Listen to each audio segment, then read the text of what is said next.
La verdad que arrancó un poco por un descubrimiento mío, yo no soy de acá y bueno, sintonizando de casualidad en la meseta enganché una emisión de los mensajes al poblador, pero de LU20, de Radio Chubut. Y ahí fue un vínculo extraño, o sea, una especie de asombro, pero también de hacerme la pregunta de por qué existe esto todavía hasta el día de hoy. Así que bueno, eso fue como el primer contacto. Y ya cuando después estaba instalado acá y empecé a escuchar más nacional y demás, y ya, la verdad que los mensajes al poblador se convirtieron para mí en un entretenimiento, o sea, me atraía poder escuchar cómo era que dos personas ante una audiencia tan masiva se estaban mandando mensajes tan personales. Y bueno, me fui enganchando poquito a poco y la verdad es que después dije, estaría bueno poder hacer algo con todo esto. Pero el tiempo pasa y siempre vamos haciendo cosas, así que fui pateándolo en los últimos años. Y durante el año pasado, un poco la pandemia, estar tanto tiempo encerrados y viendo qué hacer, dije, bueno, es momento. Así que me senté a pensar por dónde llevarlo. Y primero fue un trabajo de relevamiento, de investigación, de ver qué había publicado, qué no, qué se había hecho sobre este tema y otros parecidos. Y hay muy poco. La verdad es que me encontré con que hay muy poco, tanto de mensajes al poblador, que bueno, hoy en día existe un libro reciente que publicó Jorge Piccini de Bariloche, que es un registro fotográfico, sí. Pero después una investigación sobre el tema no ha circulado. Se hicieron tesis que quedaron en ámbitos universitarios más que nada. Y después con Radio Nacional, que este año, ahora dentro de 2 días cumple 60 años, no existía un registro de toda su historia.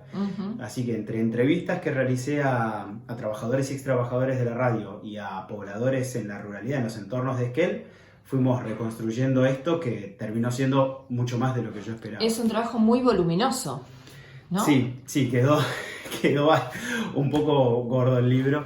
Pero está bien, este tiempo de trabajo esto. Tiene de todo. La verdad es que yo traté de abordar también cuestiones teóricas de manera accesible para poder entender, digamos, el título no es inocente, o sea, que menciona el tema de la comunicación rural. Allí es porque fue un camino también que fui desarrollándolo. Arranqué con una idea para analizar un medio público y después terminé en la comunicación. Bueno, eso es interesante porque tu disparador fue el U20, que no es un medio público, es un medio privado, y esa experiencia la volcaste desde la perspectiva pública. Claro, fue analizar cómo funciona un medio público en la Patagonia. Claro. Digamos, una radio AM, descubrí a partir de esta investigación lo esencial que es.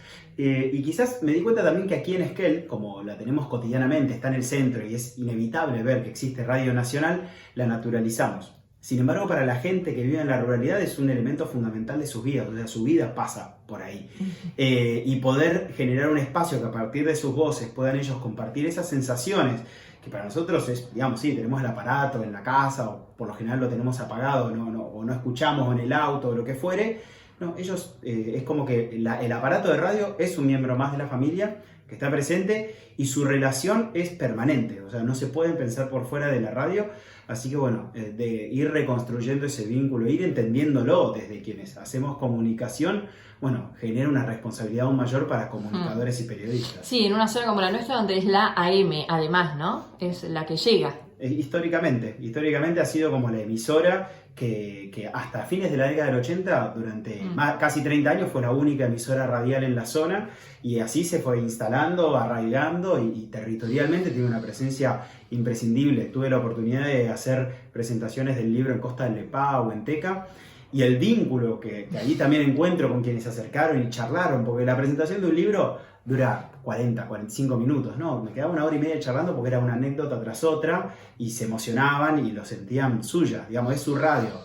Un fenómeno interesante es, por ejemplo, que se conocen todos los nombres de todos los periodistas, de todos los locutores, nombre, apellido, nombre del programa, el horario, hasta incluso nombres de operadores, que por lo general los operadores no son anónimos. Bueno, en este caso es como uno más, y hablan de ellos y mencionan sus nombres propios, nombres de pila, que ustedes en EQS hicieron una publicación este fin de semana, yo la estuve leyendo, nombraban a todos ellos, pero con una naturalidad que no lo podés creer.